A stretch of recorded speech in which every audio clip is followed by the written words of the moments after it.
Quero agradecer por sua presença. Meu nome é Antoine, sou sócio do FRK Advogados. Prestamos serviços jurídicos na área do direito de família há mais de 20 anos. Para nos incentivar a seguir com esse trabalho de criação de conteúdo acessível, eu peço para que você se inscreva em nosso canal. Basta clicar no sininho que aparece logo aí embaixo. Muito obrigado por isso. No vídeo de hoje, nós vamos tratar de dois temas muito importantes que estão presentes na vida daquele casal que se separa. Vou tratar de guarda e de regime de visitas. Antes de entrar nesses assuntos, que são bastante delicados, eu deixo para vocês um ponto para reflexão. Existe, com a separação, uma dissolução daquela união, daquelas pessoas adultas que, num determinado momento da vida, decidiram não seguir mais juntas. Mas quando essas pessoas, através dessa união, tiveram filhos, existe aí, entre elas, um vínculo que é eterno, que é indissolúvel, que é o vínculo que se dá por meio dos filhos. É uma espécie de sociedade. Numa sociedade comercial, quando você briga com o sócio ou resolve seguir um caminho diferente, não precisa haver litígio necessariamente para isso, cada um segue a sua vida e os vínculos se dissolvem por completo.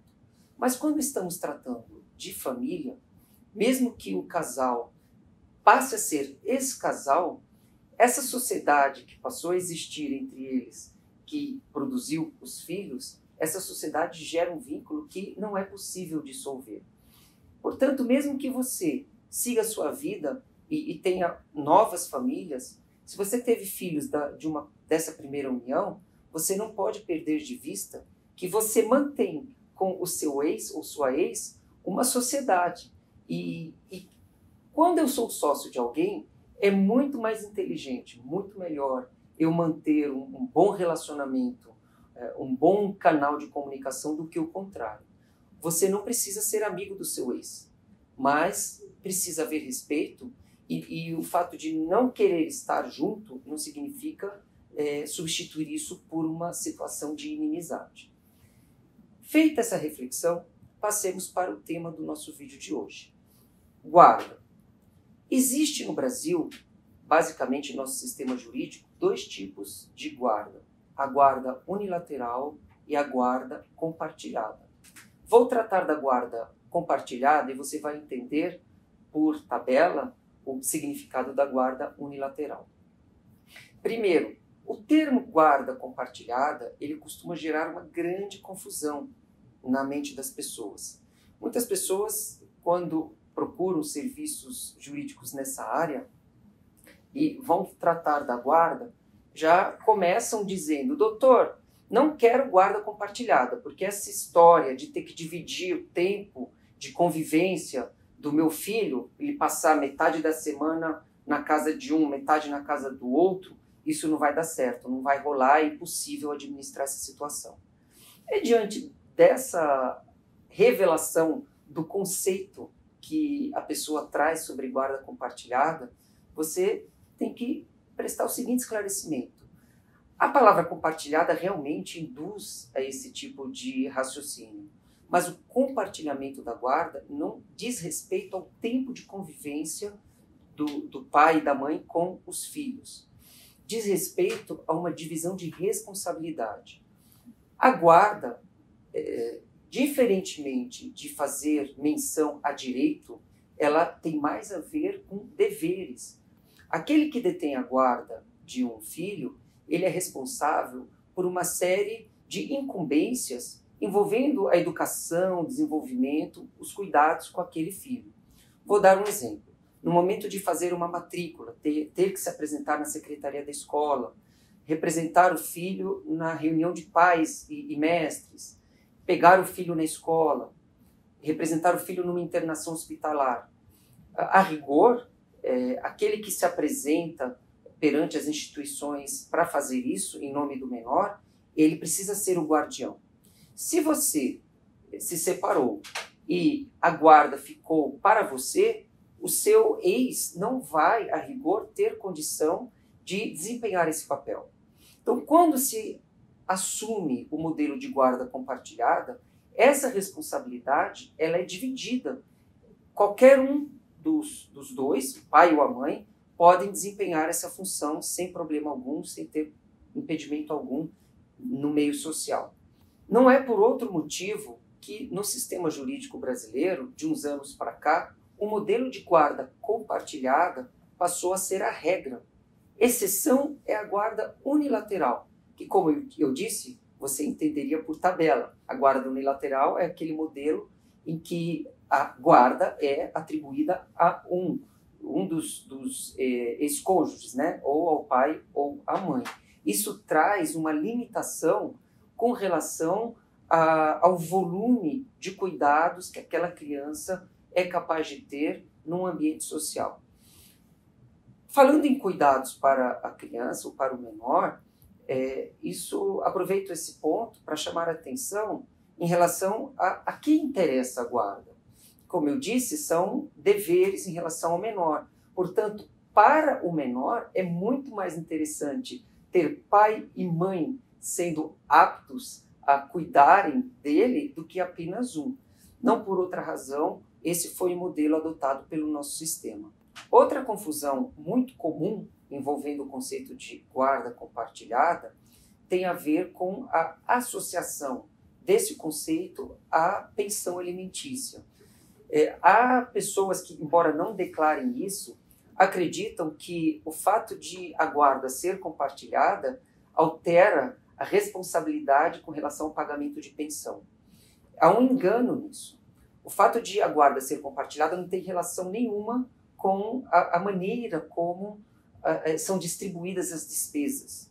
Nós vamos gravar um vídeo especificamente para tratar dessa questão da pensão alimentícia. Mas o importante agora é dizer que, mesmo no modelo de guarda compartilhada, é definido o local onde o menor vai residir. Então, a guarda pode ser compartilhada e se define que a criança vai residir na casa ou do pai ou da mãe. E aquele que tiver a criança sob seus cuidados diretos costuma ser aquele que recebe a pensão alimentícia da outra parte, porque precisa fazer frente às despesas diretas com a criança. Basicamente, isso é o que se deve falar sobre guarda nesse pequeno vídeo. Passemos para o segundo e último tema desse nosso encontro, que é o regime de visitas.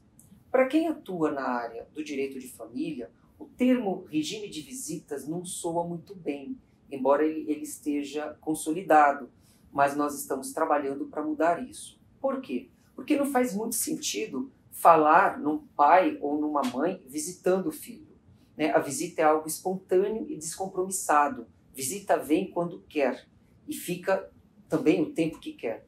Na verdade, quando nós falamos em regime de visitas no direito de família, nós estamos tratando de convivência. Seria melhor falarmos do regime de convivência. E isso tem uma importância enorme, porque quando os pais se separam, a criança vai ficar residindo na casa de um. E aquele que se afastou? É preciso garantir que a criança ou menor tenha um tempo mínimo de convívio com aquele pai ou mãe que se afastou do lar conjugal.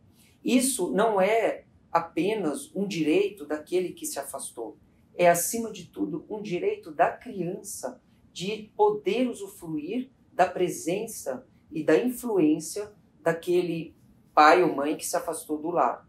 Isso é fundamental, a psicologia não deixa a menor dúvida em relação a isso, é fundamental para o bom desenvolvimento, para um desenvolvimento saudável desse ser. Nós sabemos, e isso também não é motivo para dúvidas, que quando os pais não possuem um bom canal de comunicação e a criança é privada do convívio de um deles, isso acaba gerando uma série de problemas para o futuro adulto.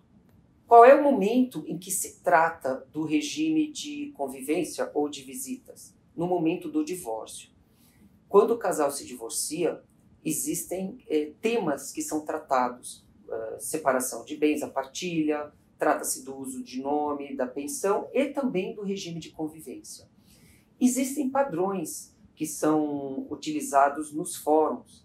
Esses padrões prevêem, por exemplo, a alternância de finais de semana. A criança passa o final de semana com um dos pais, o outro final de semana com o outro. Varia, às vezes sexta-feira, começa na sexta, vai até domingo. Isso varia de acordo com as características, com a dinâmica de cada família. Existem padrões. O que eu teria a dizer para contribuir aqui para uma reflexão é que, embora o padrão seja importante e você, no momento de se divorciar, vá definir isso, mais importante do que definir um padrão é manter um bom relacionamento com o seu ex. Por quê? Porque a vida é dinâmica. Podem surgir situações em que seja necessário, seja pela conveniência dos pais, seja pela conveniência do filho, pode ser importante e conveniente mexer naquele acordo, no conteúdo do acordo. Uma boa comunicação facilita isso. Se você fez um acordo e precisa seguir à risca, se houver uma boa comunicação com o seu ex, vocês podem combinar algo diferente daquilo. Se não houver uma boa comunicação, então o teor do acordo vai servir como um parâmetro mínimo que precisa ser respeitado por todos. Um outro detalhe também muito importante, e eu faço questão de registrar isso porque costuma dar problema, diz respeito ao cumprimento daquilo que ficou combinado entre as partes. Muitas vezes o pai fica de pegar o filho, por exemplo, 9 horas da manhã do sábado. Dá 9 horas, o pai não aparece. 10 horas, de repente meio-dia aparece o pai ali. Né? Aconteceu alguma coisa? Às vezes um compromisso, um acidente de percurso, e esse pai, muitas vezes por não ter um bom diálogo com sua ex, a mãe da criança, simplesmente se omite e não manda nenhum recado nesse sentido. Quando ele chega no local onde ele vai retirar o filho, surge um grande estresse. Por quê? Porque não só a mãe da criança ficou aguardando, como também o próprio filho ficou aguardando, alimentando a ideia, eventualmente, de que o pai não deu importância para aquele momento. Então vejam como é importante manter um bom canal de comunicação entre as partes, justamente por conta dessa sociedade indissolúvel envolvendo a parentalidade. É muito comum, quando o casal se separa, dependendo do casal, óbvio, passar por um período mais longo ou menos longo de conflito. E um casal que possui filhos, muitas vezes, sem se dar conta disso, acaba trazendo os filhos para a cena do conflito, né? Inconscientemente, muitas vezes, por conta de uma dificuldade de contato, de comunicação com o ex, usa o filho como menino de recado. E existem muitas outras circunstâncias, muitas outras maneiras de envolver o filho nesse conflito. Isso traz um problema muito sério no desenvolvimento dessa criança. Atento a isso, o Conselho Nacional de Justiça desenvolveu um material muito precioso que está disponível no site do Conselho Nacional de Justiça e funciona como uma espécie de curso online. E é muito interessante o nome que se deu a esse curso, chama Oficina de Pais e Mães. Oficina, por quê? Porque muitas vezes nós precisamos passar por uma revisão, por uma avaliação. E isso costuma ser necessário e oportuno quando nós estamos num momento de crise. E o divórcio, a separação costumam ser momentos de crise nas vidas das pessoas. Por isso o CNJ disponibilizou esse material. Eu os convido a visitarem, é gratuito, acessível e feito para você que está vivendo essa situação. Basta colocar num site de busca a expressão CNJ, Oficina, Pais e Mães, e você vai ter acesso. Bom, chegamos ao final do nosso vídeo. Agradeço a você que ficou comigo até aqui.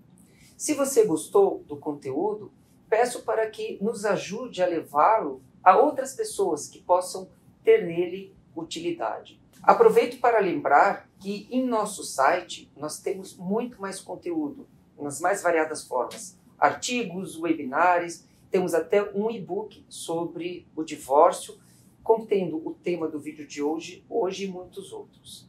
Muito obrigado mais uma vez e até o próximo vídeo.